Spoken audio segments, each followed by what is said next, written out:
Thank you very much for having me.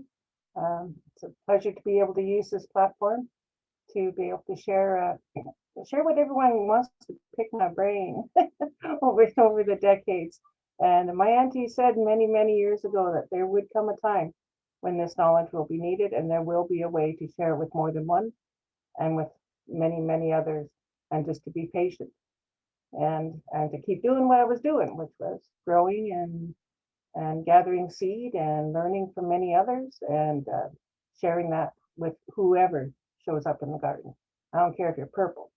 I don't care what color and how many feet you got. I don't care. It's if you're there to learn and do the work, which then helps the community, then yeah, I yak to actually kind of guide people nuts when it comes about sharing food and food knowledge. I think a lot of our healing that needs to come with when we talk about truth and reconciliation, I think a lot of it we need to get the truth back. And the truth is that we, as First Nations people across North and South America, were farmers. We had great vast areas that we farmed, we took care of, we were land stewards of forests, rivers, lakes, and the grasslands as well as the mountains. And that's why they found mountain goat in pots all the way into Thompson there. And even, corn, bean, squash, which showed we had been harvesting food for a very long time and cultivating it. Cultivation means humans interact with the plant and it changes the way a plant forms. So in the stomach of a mammoth, they found seeds of squash that were obviously converted and manipulated into being domesticated. They weren't wild squash. There were some wild squash seeds, but the other ones were obviously domesticated. And you can tell because it's a bigger seed with a thinner coat, which means humans were caring for it. And so it didn't need to have such a thick coat and a smaller seed. So, when you find these things out and you're going, wow, I didn't learn that in school. A lot of what I learned in school too was quite the opposite.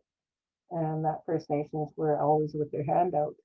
And that was never the case.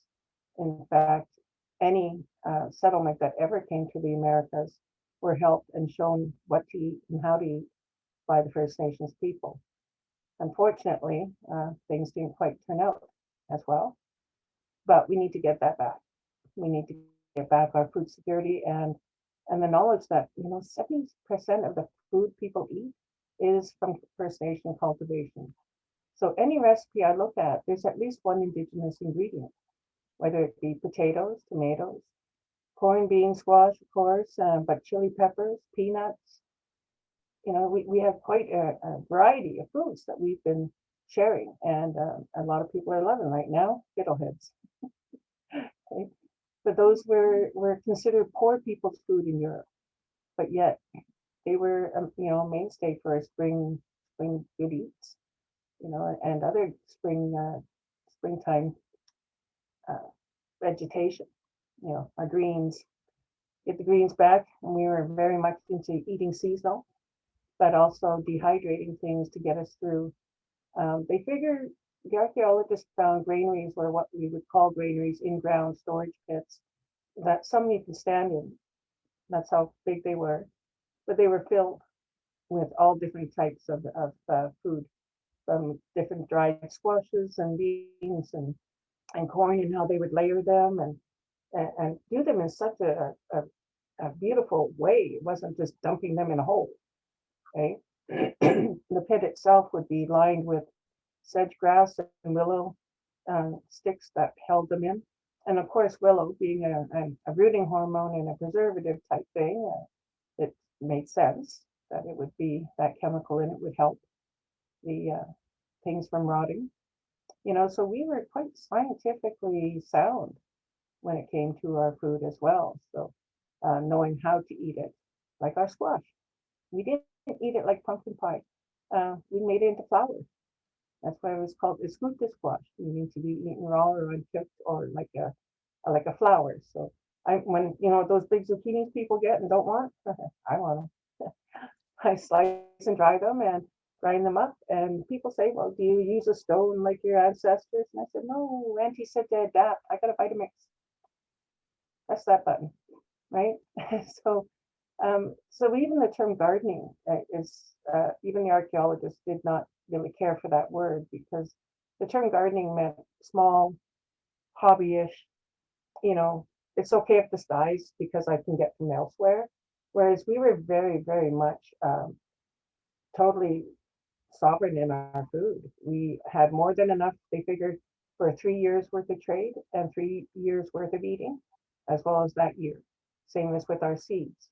Our seeds could last a very long time when they're kept in the proper ways. And as long as they stay cold and in a dark space, they can lay dormant for a very long time. And right now, a lot of our seeds are being repatriated back to original growing spaces. And like we've had corn up here in Canada for more than 10,000 years, but it's not a big tall corn, it's a short one. You know, you got to have something that adapts to that prairie wind. You know, Manitoba is known for its wind. Well, you don't want a big tall one that's going to fall over, right? And if you are, well, you want, you know, you want to space them out. And instead of like the Western way of putting everything in rows, our people put things in mounds. And so one mound would have 3 or 4 stalks of the corn and then the beans around it, and then squash would be allowed to go along the land in order to keep the soil cool. We didn't till because we knew tilling was killing. It kills the mycelium in the soil that the plants feed upon. So I share that. Like, I don't start anything indoors. I tried it a couple of times. It's very annoying, very expensive, and it just, you know, way I looked at it, for me, it was just unnatural for me. With my condition and that, I just couldn't do it in that way. So I just direct seed. And people are worried, like right now with the pandemic, oh, we can't seed the garden, at least the one at clinic. I said, don't worry, we seeded zucchinis there in the middle of July and we still had zucchinis. And we still had plants come up greatly, you know. And so I shared there our traditional ways of doing moon cycle planting, as the water table levels change, because that's why people planted more along the river sides, because we knew that the water tables would change with the phase of the moon. So each group of seeds would like to have it at the water levels at that certain time. And then we do the 7 sister companion planting. Many know of the 3, but there actually were 7, each for the 7 teachings. So many know corn, beans, squash, but we also had sunflower, which protected the squash. We had sunroot, which broke up the soil, and tobacco, which also protected all the sisters. But you also have to be careful. You don't put them all in the same spot, because not every sister helps each other, and sometimes they can hurt each other. So we have to be mindful of that, of everyone's space. As well as, so what's the 7 foot? Well, you yourself. Because women were the matriarchs, were the ones who guided the planting season, the seeding, because they were the seed carriers. And so when Europeans came over, they didn't look at what the women were doing, they looked at what the guys were doing. And well, what were the guys doing? Everything that the grandmothers told them to, which was go out, hunt and fish and you know, procure foods in that way. But they wouldn't look at what the women were doing, which was land stewarding and managing the lands in the natural way. So you don't try and force plants to live in an area where they're not, you know, they're not from. You instead trade with the ones who have. So that's why even with the Dehydration Nations, it's just a term that came up in my head when some young people were like, geez, the way you're processing your food, you don't have to go to the store in the middle of winter. You don't have to worry about running out of stuff. And you should share that. And I said, yeah, but I'm not so techie. But they've helped out with setting up a website and with the Facebook page. So where I put out, you know, record things on that I dehydrate and dry and things I make out of it. And it's worked really good for me. And I would love to see us get back to Pan-American trade, where, let's say this group has got a lot of blueberries. I'll dehydrate them, ship them off to the ones who've got a lot of dry fish. We now have modern commerce in that sense of transportation. We can do that. You know, let's put UPS and our postal service into some extra work, but it's a lot lighter to ship and it doesn't go bad. It can last 20, 30 years if it's stored properly. So if we can get back to that, we possibly can get our people back into good health. I know I lost 100 pounds by going back to this method. I've also lost the diabetes, which I was borderline, and the doctor was saying, "You're going to be there." And I'm going, "No, I'm not." No. But then I thought about how my auntie and Auntie Katie and my took them up in Fort McMurray. They had gardens in the bush and such. And, I was like, well, geez, I can do that here. I don't have land, but I'm up in a 5th-story apartment building at the time. And well, I noticed the neighbor had a little fence with a Green Party sign on it. And I know she wasn't doing nothing with the front yard. So I went and knocked, and she goes, "Well, it's underneath a tree. You're not going to get much sunlight." And I was like, don't worry about it. Well, I have a ways. And when you know it, I had my tomatoes and other things growing, and she was just shocked. She's like, "How did you do that? You haven't even used water." Well, having that layered method of utilizing a leaf material as well as covering the soil, covering the mother for winter time, means the worms come up, they eat all that dried material, and then by springtime, those leaves are gone, and I've got new soil. It's nice and fluffy, and I don't have to dig. So I just poke holes in there and put the seeds in, walk away, and not walk away totally, because I'm off doing other things, but I come back and I make sure the dew has watered them enough. And with that garden site at the 545 Broadway, I was showing that for the past 6 years on the different methods to do that with. And it was great because we didn't use any water from the house at all. We had some water barrels from the rain, which we did spot watering just here and there, but that was it. So we didn't have any kind of expense to that garden in the 6 years that I've been land managing it. I had asked Clinic for a land use agreement because I saw so many other gardens and garden spaces that I tried doing this with get a little bit of negative feel from some of the colonial run places who were like, "Why are you putting that stuff on? How come we can't see rows? And we don't know what's in there. Why don't you label everything?" And I'm like, I've got 75 varieties of stuff in here. I can't tag everybody, And yeah, so that's why I asked Clinic for a 4-year land use agreement to give me 4 years first year to be able to convert it over from westernized method to our permaculture, and then a couple more years to be able to have enough people come and learn. Unfortunately, not everybody's a bean grower. Many more are bean counters. So I had a few people here and there. I've had actually 2 that were consistent, and they both were men, which was quite nice because I know they too will be sharing this with their kids and with other people too. And we also posted things on our clinic site, as well as we this year I've been, because it's hard to get the stories out. It can be a challenge because we're oral teachers, and some stories will last a month through the growing cycle of a plant, or 2 months, and sometimes even 2 years. On matters on the plants that you're working with. We don't traditionally learn, every single plant, because I don't know certain trees. I'm not a tree person, but I know certain plants when it comes to food and some medicines, or what some call medicines. I just call all food is medicine. Everything you consume.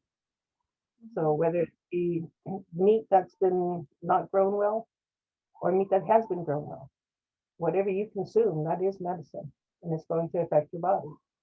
I found that after a while, that it seems like my body doesn't like the wheat. Well, it turns out it wasn't just the wheat; it was the wheat mixed with the sugars that created the yeast, that created a tummy issue. And yeah, so we find out all these things actually are like medicine and can also act like a poison. We have to look at everything. So I don't drink tea from China. I drink our native plants, which most people have in their front yards. So beautiful little flowers. I knock on their door. It's like, "Hey, can I deadhead your flowers so they can produce more flowers?" And I used to go, "Oh, yeah, sure." Meanwhile, I'm taking those flowers that I've deadheaded, and I have that for my tea, as well as cooking with this. Oh my goodness, you cook with bee balm. It's got a nice kind of spice to it, almost like a chai tea. And I've cooked meat with it and stews, and it's delicious. So I'd rather use those type of things for my seasoning and cooking and that. So gardening is such a small word, you know, to my eyes when it comes to indigenous growing and food production. And if it wasn't for people like Chief Peguis who helped the Selkirk settlement, they would not have made it. They were brought over dried meat, dried fish, and dried vegetables, and shown how to make their breads with it. And I make my own flatbread with my squash flour. Oh, that's so good.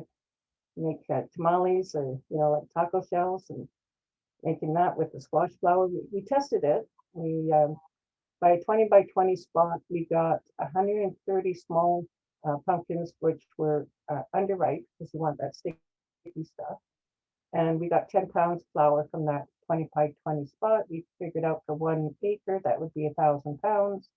And then when you see that they had well more than a couple hundred acres at a time, that's a lot of food. Because it wasn't just squash flour. They had the beans in there too. So you had your protein from your beans and your bean flour, and then you had your corn as well, and your hominy that you would cook with the wood ash to release your calcium. So we didn't need to have cow. And we didn't need that kind of milk. We got our milk from our calcium from the corn, and that hard, what they call ornamental corn. Not ornamental. It's actually very delicious, and when it's cooked right, you cook it with the wood ash and then cook it again. And there are many people who've gone back to doing it.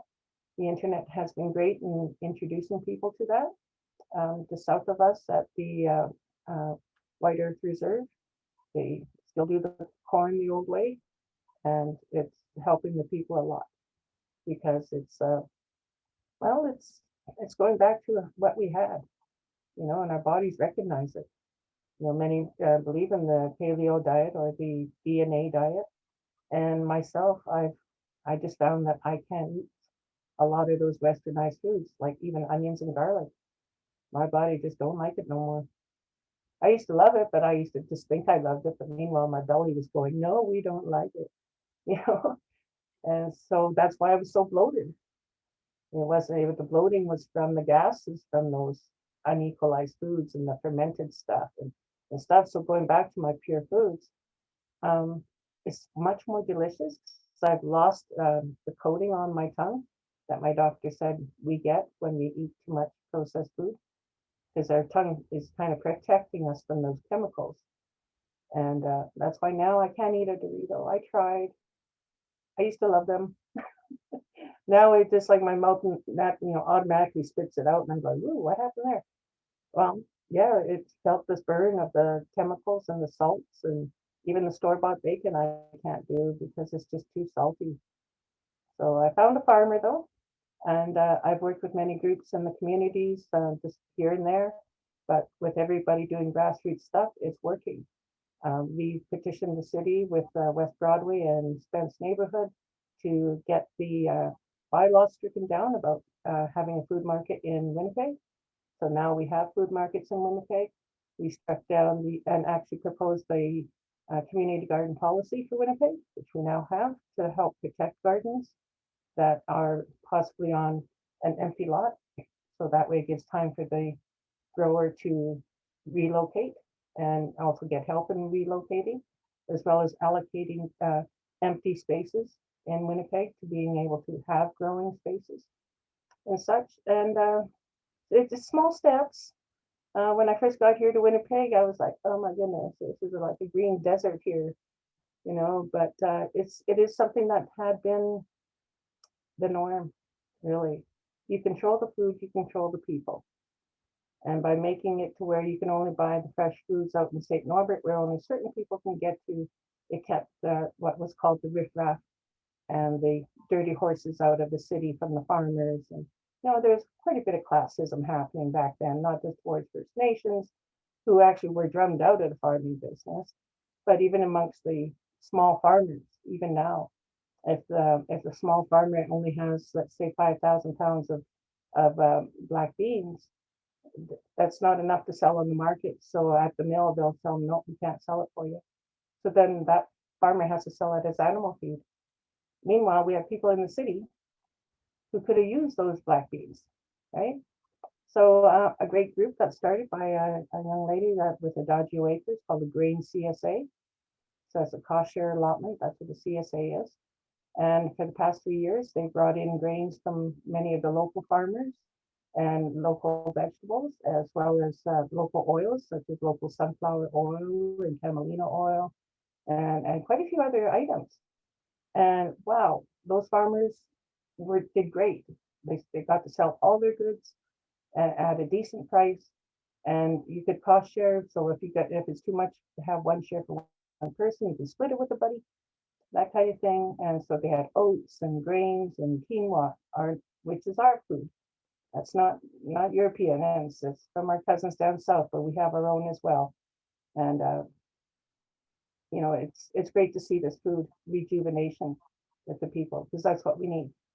And so even if you're growing in a pot, you can still do it. I showed on a little video on my clinic garden group there, just how to layer some leaves or straw and make a little nest in the pot, wet it down first, and then put your soil in and compost stuff and put another little layer on top so the soil doesn't get bleached, and you can plant in there. And you can plant anywhere. And when you think about it, most plants only need the first 6 inches of soil. But things like tomatoes and potatoes, yes, they need a foot. That's only a foot. 5-gallon pail will do. I've grown in weird containers because I didn't have pots, but I found and made some in my own way. So even a pair of jeans turned into a nice little planter. And so you just gotta think outside that box and think outside the pot. Because it's been great. My freezer's full of meat that I've been able to now buy locally, because I've been able to save money by not having to buy during winter time any other vegetables and stuff, because I already have my dried. I did 40 pounds of carrots, realized I only need 10 pounds at winter. So now I got a couple years worth of purple carrots. That's okay. That means I don't have to do it every year. But then I only doing that processing during that part of the year. And the rest of the year, my hands aren't going to cramp up and hurt because of trying to process, and also getting to the store. Like right now, yeah, I'm not going to stand in line waiting to get into any of those stores, right? But even before the pandemic, I had, when they had that big snowstorm, everyone was like, oh, I got to get my bread. I got to get this and that. And I'm going, yeah, well, I just have to go into my cupboard, open up a jar. And I got some, and even in my freezer, I got my frozen eggs. And, as long as you mix the eggs and you can freeze them, and no problem, just thaw them out, and there you got scrambled eggs later. It's such a slow food though, right? But it's powerful food. So I don't eat 3 times a day. I actually only eat once a day, because I can't eat that rich and good food 3 times a day. I tried. I got to the second day and I was about to throw up because nothing would go down. Because the body's going, hey, give me a minute. This is something heavy, And I've done it with bison meat. That was naturally grown, and a friend of mine who loves his hamburgers. Usually, he would have to have 3 of his burgers from the meat from the store. And I said, I bet you can't get through one of my bison burgers. So, are you kidding? Bring it on. He said, I can eat it all. And he actually, last bite, he could not. And that was just the one burger, right? And it was no difference in size or anything. It's just that the medicine and the goodness, when the concentration in it was so strong that it didn't need to. He didn't need more. He was very full. And so I make my own pemmican, and that's the dried meat. I slice it super thin to where you can see through it. Now, Europeans tend to make their jerky and stuff by cutting against the grain, where our people went with the grain, and it holds the flavor. And oh my goodness, once you have that first crispy piece of dry meat, you won't go back to bag jerky ever. Because the meat itself has a sweetness and a flavor that would get just totally drowned out by teriyaki sauce, unless you want to dip it. Yeah, that's okay. But then with that dried meat, I can then, at any time I want, take a couple pieces, put it in the blender with some of my berries and some of my sunflower seeds or other hazelnuts or traditional nuts, and make my own pemmican for when I'm going out somewhere, so I don't feel, loss of energy, because I can't really go and eat other places, but not without, side effects. Sometimes they're worth it, but sometimes they're not. But yeah, I just take a piece of that and put it in my cheek and let the natural rehydrating in my mouth and saliva break it down. And yeah, you'd be going along, all of a sudden you get a burst of blueberry in your mouth. And then a Saskatoon, and then you get a bit of moose meat in there, or a little bit of dehydrated of the other meats that I've used, and it's like, yeah, that's the way to eat. Makes a meal last a lot longer. And the way of growing is very important, because it's just it's no different than how you're raising animals. If you're going to raise an animal for food, you need to raise it right so it doesn't stress, and so it has good food and good nutrition. They've noted that sheep who were fed bad foods, their wool was bad, and so it wouldn't sell good at the market. Well, you feed it good food, the wool comes out good. Okay? So it's just like with us. We get fed good, we can do good. And when I see people out there in the street who are without food, and most of them are in practical delirium, I would call it. It's no wonder they are sick. Okay? The quality of food, even though there's food places serving these meals, I'm sorry, but those meals are deadly. They're all canned and processed, heavy on the bread and carbs, and people are getting the diabetes when they should not be getting diabetes. Right? But I myself, I just couldn't go with the food from there because it was making me sick. So switching over, yes, it took a little work. It didn't happen all overnight, but in time, with this change, now I'm in a good cycle to where, yeah, I'll never go back to a box food. And I only have garbage like once every 4 months. So I don't have any waste, And even when I do my processing, that vegetable scraps, I make my veggie broth with it, which then I can either dehydrate or freeze for later. And then those scraps are given to my vermicomposting worms, which then make me more soil. So it's a complete cycle for me. So that way I don't have any wastage. In fact, from my vermicomposting worms, I sometimes have to ask other people for some scraps because I got none during winter for them. So, but I make my own fruit roll-ups, and I locally forage for those. There's tons of apple trees in this city that don't get picked. And you just knock on the person's door and say, "Hey, I'll pick up the apples off the ground if you let me have some of the fruit." And 9 out of 10 times they don't want any of the fruit. They just got the tree for the pretty flowers in the spring, right? And so I find rhubarb. I make rhubarb powder from that. It's really nice on iced tea on the rim of a glass, and do. And locally, I found native cherries, native grapes, native plums, and cranberries, gooseberries, black currants, red currants, all growing within the city. And, it's like, why not? They'll say, "Oh, well, what about the pollution?" I said, "Have you ever been out on a farm and seen those big tractors dripping grease, dripping oil, and, spewing fumes out the back? Come on." And they're spraying pig poop all over them. Please. You don't know how your food is being raised if you think the stuff in the store is pure, because it's been dipped in fungicide once it gets in the store as well, which is why I do not recommend dehydrating store-bought, because a lot of it's been coated with fungicides and stuff, and when you rehydrate it, you can taste it. I tried it. It was nasty. So I get right from my local CSA, which is with the Good Food Club, and they have their market where you can sign up, and boxes prepared for the past last year and this year they pre-made them. But in previous markets, you could come and pick what you wanted, and always great produce. It's a local farmer who's been doing it for many years with the Good Food Club. And then for $20 box, I get enough in there to last me the week. And whatever I don't use, I just dehydrate it and use it for later. So even when it comes to making your own bone broth, dehydrate that stuff. I got my own bouillon cubes, never mind that store-bought stuff that doesn't even have meat in it. Just meat flavored.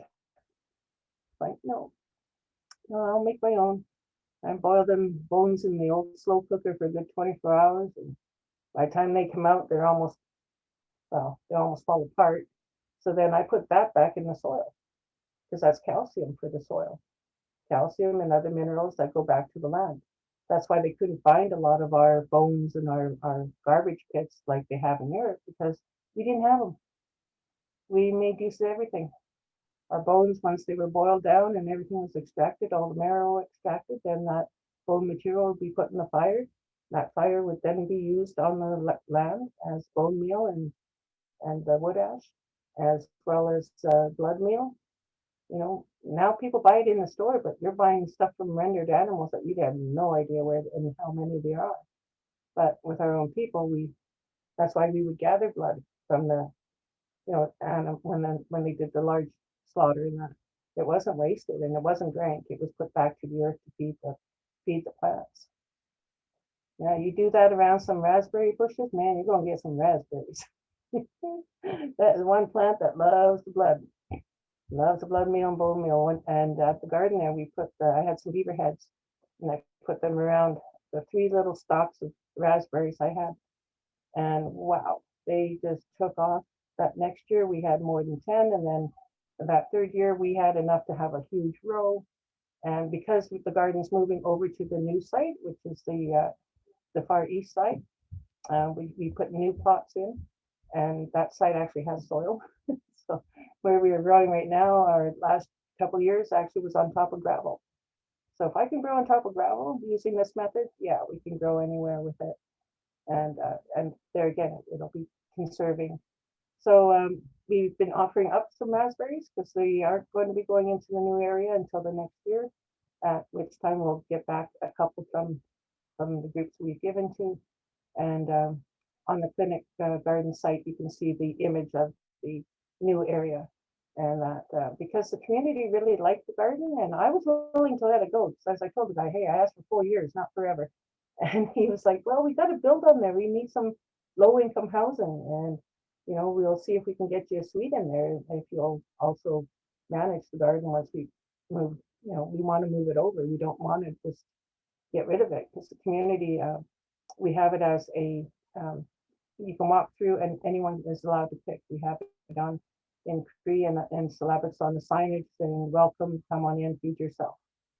So whatever we plant there, whoever's with me planting, they have this understanding that, hey, if you're expecting a zucchini, get it early in the morning and really check, because we've never had one get bigger than this. People were picking really good, but respectfully. We never really had any issues of damage in the garden.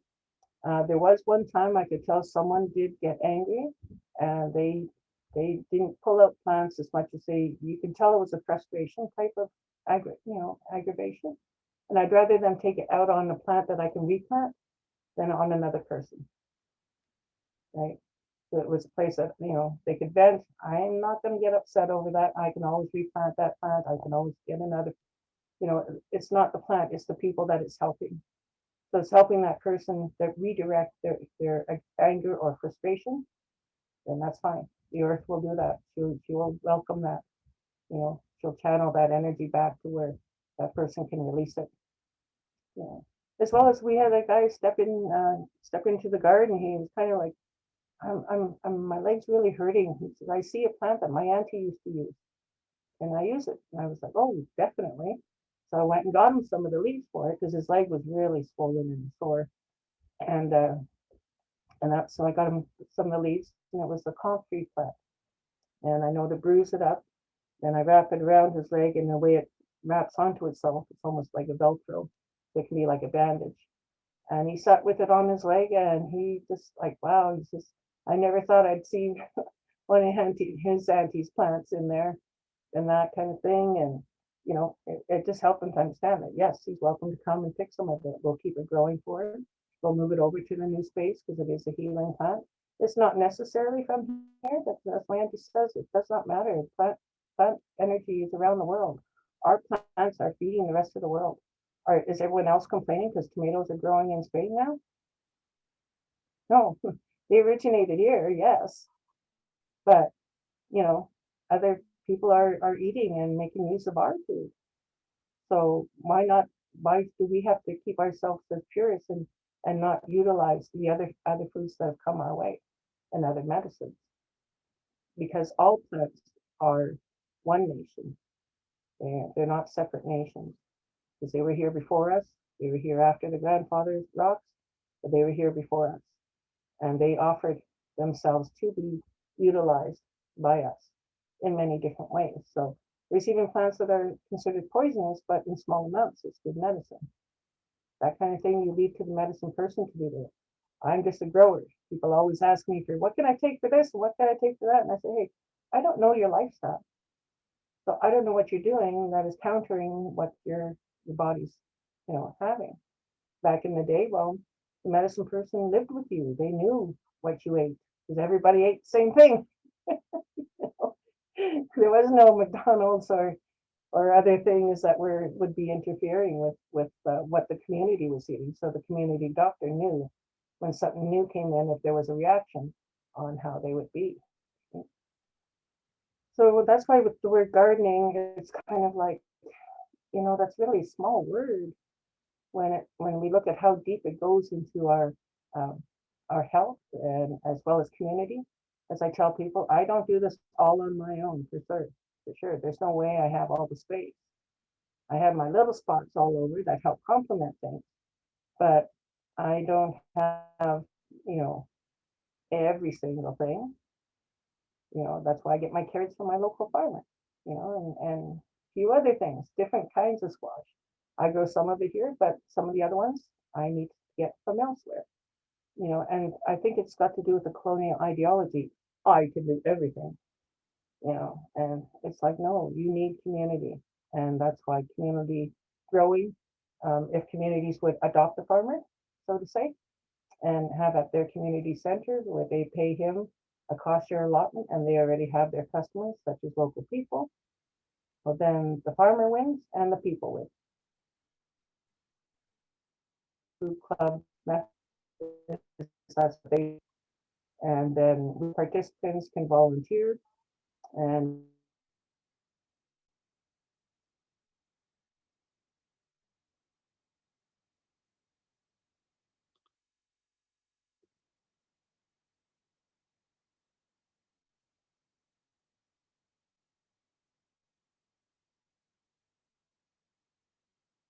has a program that's great. So we're at, did I touch everything? I don't.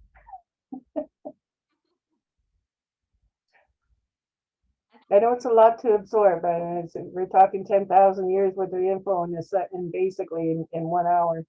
And plus, I think we got a little slideshow of stuff from the garden space, and so we want to get that in too, as well as any questions. So I think it might be good to kind of zip me up at this time and maybe show some pictures. I don't know. I think if we have that Sure. there. I can bring up the pictures now. I'm sure everyone's going to have a lot of questions, so I'll do that right now. We have one question about whether you dehydrate bone broth and how. Yes, I do. I use the slow cooker to kind of bring it down the moisture in there, and then I put it in the fridge.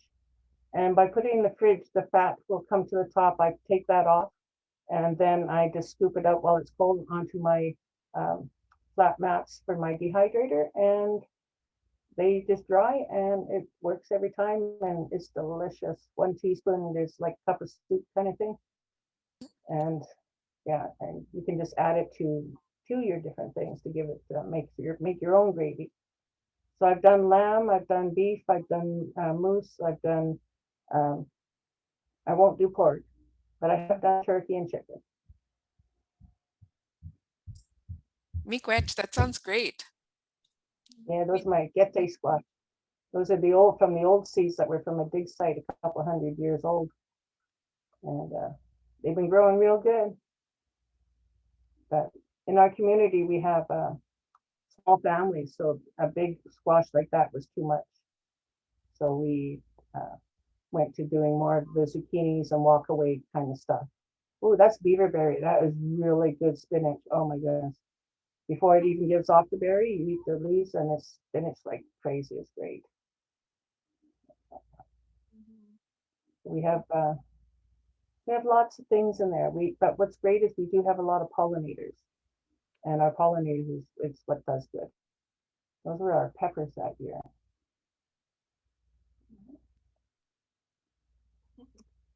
And we use different structures. We had some kind of just boards to put up for beans and that. And you show how to use flowers in your food. So that's mustard seed, and that is the blue one is borage. Real delicious in a salad and really bring you up. Yeah, a bit of a instead of the boring green stuff, which I really can't stand myself. That's one of our melons. Yeah. And this was showing the difference of your raspberry leaf that is really needing some of that blood meal is when it gets veining. And that's how plants talk to us. They talk to us by showing us in their leaf, saying, I'm sick, I need some more of this, or I need some more of that. And that's how they talk. At least that's the comfrey. Right? That thing can get 4 or 5 feet tall. Beautiful flowers on it, really brings in the bees though.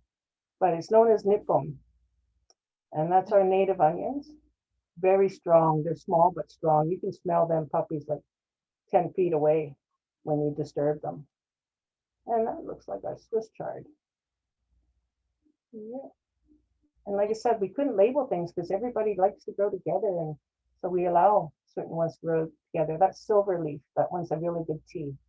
And with all of our teas, you rotate them. You never stay on one kind. You're getting the medicine from all of them. And those are squash flowers, and those are edible as well. Same as the leaf. I take the leaf, and you can take the barbs off by pulling a strip. And you pull that vein there, and it pulls all the barbs off, and then I use those for wraps in the summertime. Right, delicious. That's valerian. That's a medicine for helping sleep. We have a local cat that likes to rub on it, though. Gives them a little buzz, I guess. And then there was yarrow, and then thistle. Thistle actually added when it's young is very tasty and very delicious. I like to steam that in the springtime. And it's really good for the liver. A good liver detox. Okay. So there's some beaverberry leaf at the bottom, and it very much you can taste the flavor of spinach in it. And that one's bee balm. You allowed it to go to seed, and then our hyssop, which is a licoricey flavor, and really brings in the bees because our native bees are small. They're not big, so they don't want those big, big bees landing on them. That's a really good squash too. That one is a scallop squash, and very tasty and very prolific. So it can a lot of people can constantly pick on it and it'll constantly bloom. The more you pick it, the better it is. And you don't want them getting too big and woody unless you're waiting for them for seed. And that's the rhubarb, and that's the flower. We don't allow the flower to grow with the rhubarb because otherwise it can make the rhubarb bitter. Then other various flowering plants that also help with a nice salad, but also helps with bringing in the bees. Right? And echinacea. Now a lot of people don't know it, but echinacea, the medicine's only good a third year of the root. Oh, and sunflower, you can eat them things when they're young, before the petals come out. Oh, I've steamed them, and they were just delicious. The same as the squash flowers; those are also edible. I like to dry them, and then wintertime when I'm kind of boring around looking at the same old stew, I take some of them bright yellows and toss them in. It brightens up. That's the bee balm. That's really nice and spicy, and not spicy, but it's got a zing to it. Now that one is called Dame's Rocket. We thought at first it was fireweed, but it's called Dame's Rocket. It also is an edible though, bright hot pink. We left it because Anelda thought it was a fireweed. We didn't upset him because, well, his vision as well as mine were kind of gone. But as you can see, it was pretty prolific in that sense. We're on top of gravel and it's just one garden lot, but there was enough there to help people to be able to at least not, it's not going to supply everybody, but it's at least to give them a taste of. So if they want a taste of beaverberry or the sunberry, they could come and have a little nibble of it. And, oh, I like this. I've had newcomers come in and really go to town on my squash leaves one time, and also on our sunberry, and people are like, oh, those are poisonous, the sunberry ones. Yeah, the leaves are.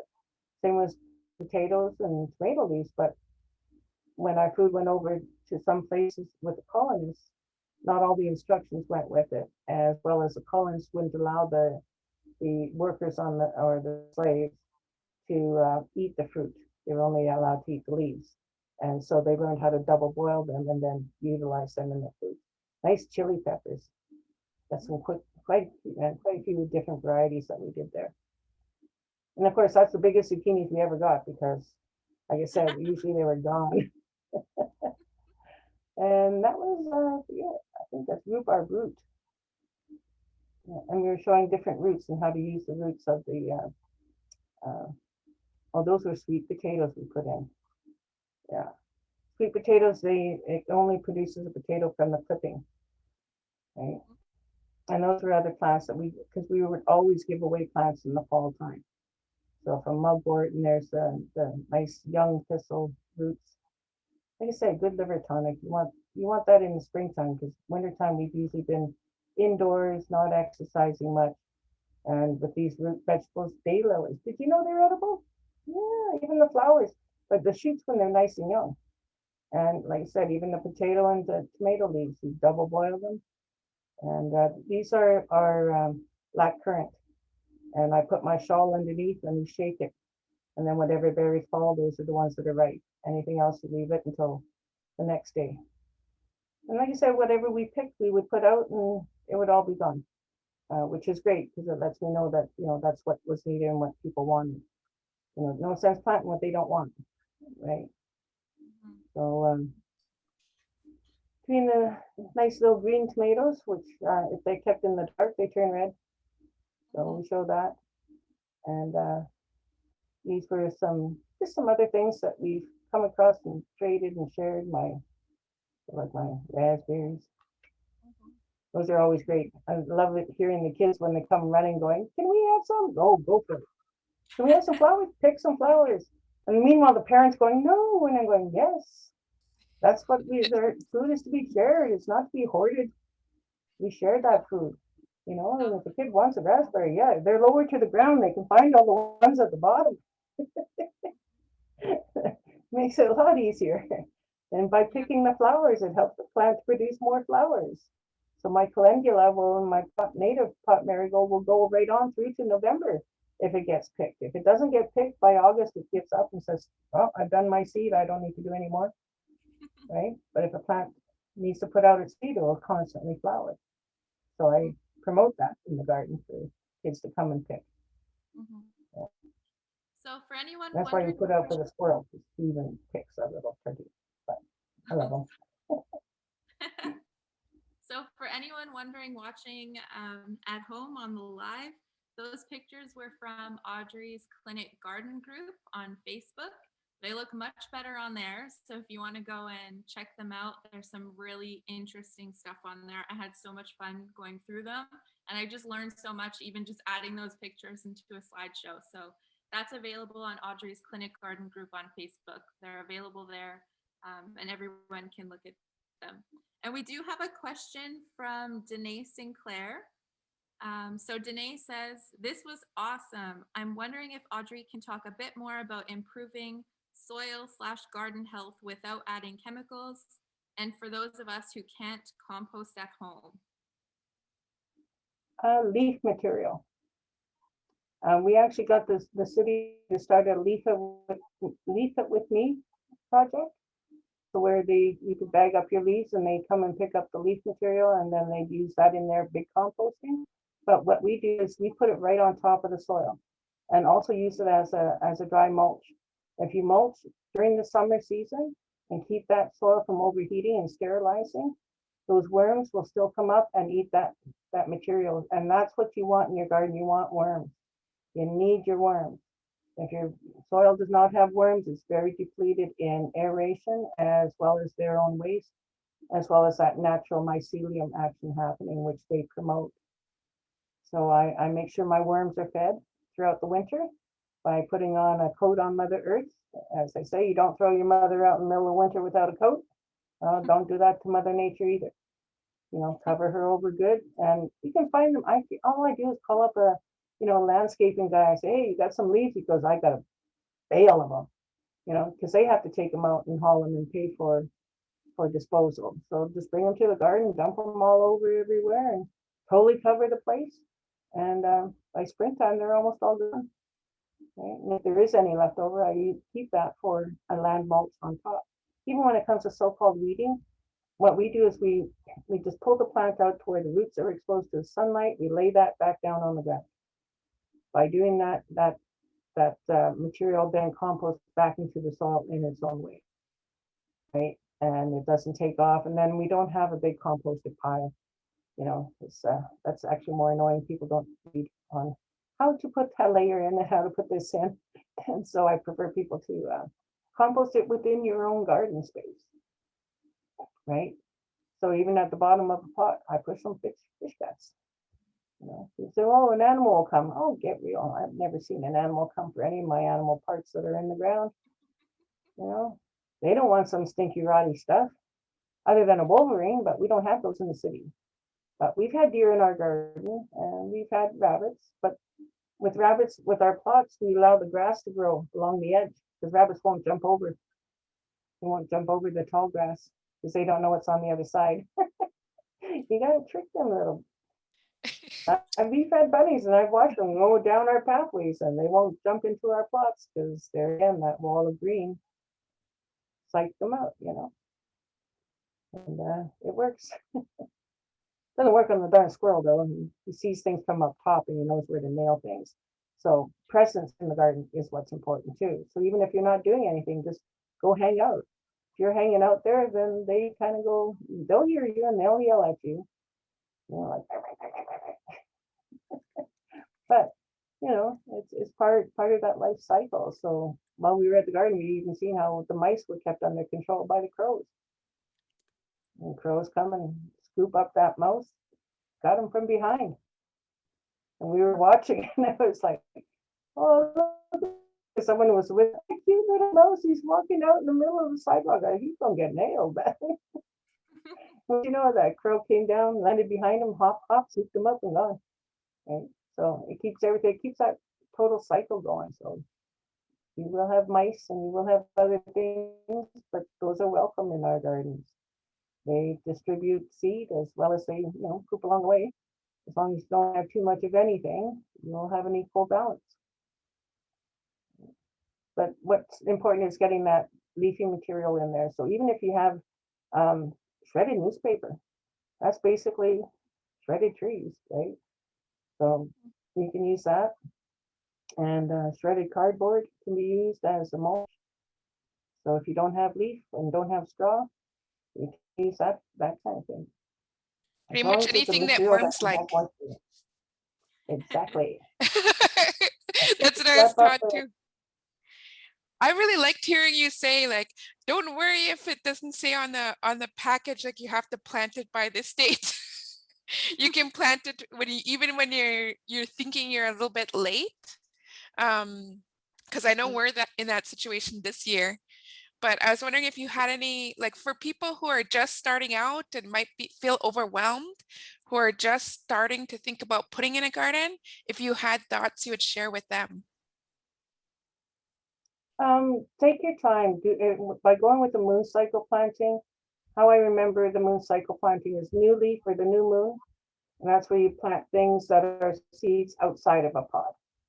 The week after that, you plant seeds that are from like the bean family with their seeds inside a pod. The week after, which is the the full moon, and that one you do your root vegetables. Because that's when the water is up high enough, right? And then the week after that, we call it rest week, but that's when we do transplanting, medicating your plants. And don't feel you have to put, like I said, put everything in at once. I seed 3 to 4 times a year. Even after the last hard frost, we would seed the garden. And people say, you're seeding now? How come? And I said, well, that's when nature does it. That gets me an extra crop. So in springtime, I'm eating my spinach and greens 6 weeks before anyone's even putting their stuff in the ground. I've already got my greens and stuff going because I planted it the year before. And people say, well, you can't do that with potatoes. And I said, well, I did. He said, well, you can't do that with squash. Well, I did. You know, you can't do that with tomatoes. Well, I did. Yeah. So I know because I've done it, and not just here. And people say, well, it's only because that works in Winnipeg because you're so far down south. And I said, well, I did it up in North Bay, Ontario. I've done it all, up in Cold Lake, Alberta. There's a lady that's doing it in Northwest Territories right now with the Farming Institute there, who just got accredited, and she's doing the regenerative farming method. And she's growing all kinds of stuff up there, right? And I've used it in BC. Well, of course, it's very wet in BC. Oh, that's why you do need some dry stuff. Don't pre-wet, just put it in. It'll just absorb it. And I've done it down in Southern California, where there's like what we call 18 inches, and then deadpan, there's like granite, right? And that soil is not dark down there. But give me a season with it, and that puppy was good to grow. But there again, by going to this method, you can also call it hugelkultur. It's also called lasagna gardening. So there's many ways you can do it. It doesn't have to be absolute. That's the nice thing about our indigenous ways. We are adaptable, and we adapt to the environment and the location to where we can thrive, instead of trying to force things to grow that don't really do well. So if you're not good at tomatoes, get someone else to grow the tomatoes. Or if you have a couple people with backyards, have one group grow the beets, another one grow the carrots, another one grow the thing, and then share it all. Get a collective growing that way. It doesn't always have to be out on a farm communal living, because we know people can't live well together. So we're not push it. We like our privacy now. It's not like the old days of the longhouse where you had 7, 8 families that knew and tolerated living together because they had protocols, right? We don't have that anymore. So instead, hit up a couple neighbors, get in neighbors down your back alley and give a knock.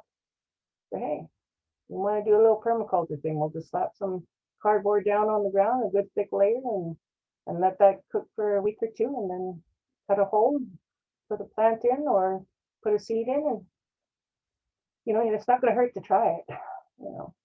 It's when we defeat ourselves with saying, well, we can't do it. Well, how do you know you can't do it? You haven't tried it. The lady said I couldn't grow under her big tree with only a small area, and I was growing. Because not everything needs full sun. Full sun means 6 hours. It does not mean 10, 12. That's desert, and that's why you do have to water with them. But yeah, there's no need for a lot of the full direct sun all day long. My auntie said only mad dogs and Englishmen are out in the heat of the day. That's an old saying, not mine. I do agree, because I'm not out there in the heat of the day. Neither are my bugs, for me to be able to see what insects and stuff I have. So go out in your early morning, have your nice coffee or tea in the morning, sit out in your garden, see what's coming around, see what's adding to it and what's taking from it, and give yourself a break to understand that you're not going to grow everything all at once. It takes time. In the meantime, support your local farmers, support your local market now that we've made them legal here in Winnipeg again. The people say, well, they're expensive. Well, in reality, they're not. It might look expensive, but you're not going to have to eat that whole thing. So it's not going to be empty food. And one bite of that you're going to just go, wow, this is what a tomato actually tastes like. Where the ones from the store, they got no flavor, right? In fact, the place where I did grow that tomato, the young teenager actually had one and popped it in her mouth. And after that, my friend said, yeah, now she won't eat any tomato other than ones from gardens. So, because they actually have flavor when they're naturally grown.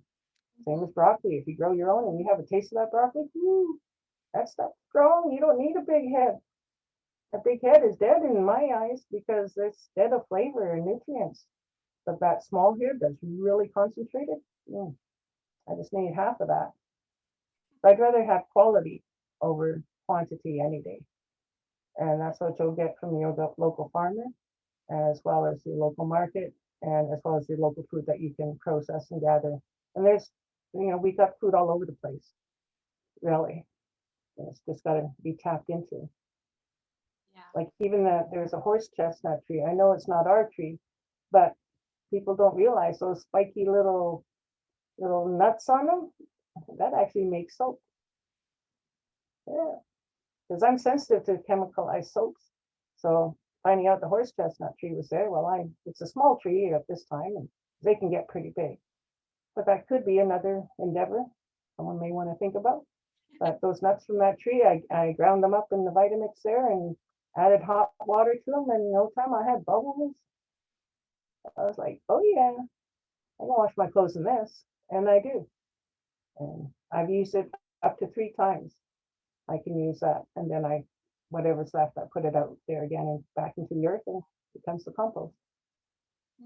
So even my soap is not from another place or a chemicalized thing. It's soap nuts from our horse chestnut. That's amazing. They're poisonous to eat, so they're good for something. Yeah. Well, we're at the end of our time now, but we do have one final question from the Facebook Live. So Kirby wants to know, in the summer, do you put the mulch around the plants or on the entire garden? I put them on the entire garden, actually. Yeah, because you want to keep the cool temperatures, because most of what you're growing is what we call cold crops. So really hot soil will cause them, like with radishes, they'll bolt. You won't get a radish, you'll just get a leafy thing and it goes to seed. Same with lettuces, they like cool soil. Cucumbers like cool soil. A lot of our beans do. And so not having it over hot, keeping the roots cool, but yet the tops get the heat. It goes a lot further. Yeah. So I mulch all over. That's great. Well, Nēhiyāwiskwēw, Audrey, for joining us. It's amazing to hear you, and I just love listening to people who are so passionate about what they do, and I can see that in you, and I can feel it in you, and I love your approach to things, your commitment to community, and the kindness that you give to that community. It's amazing. I love what you do, and I'm so glad that you're doing it. So Well, I appreciate that. We do have to remember, many of our people are on disability, and on disability, we get $3.95 a day for food. That's not enough to live on. Yeah. We need to change that. We need to get back to finding a way of basic income or some other means, because there's no way that people who already have a disability be forced to do what I have to do. Luckily, I have the knowledge, but majority don't. And to expect them to go out and even just to go do their own gardening, to me, that's even more cruel.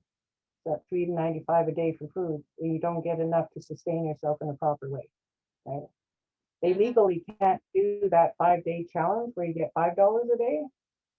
They legally can no longer do it because it hurts a healthy body. So you can imagine what it does to a body that's not, right? So we need to be mindful of that before we place judgment on ones who are buying store-bought food because they just don't have the access, right? Or the money to access. And let's fight for that. Top way. We can make the change. We change things. So fight for that and grow for that. Yeah. Well, as my cup says, keep calm and garden on. Keep calm and garden on.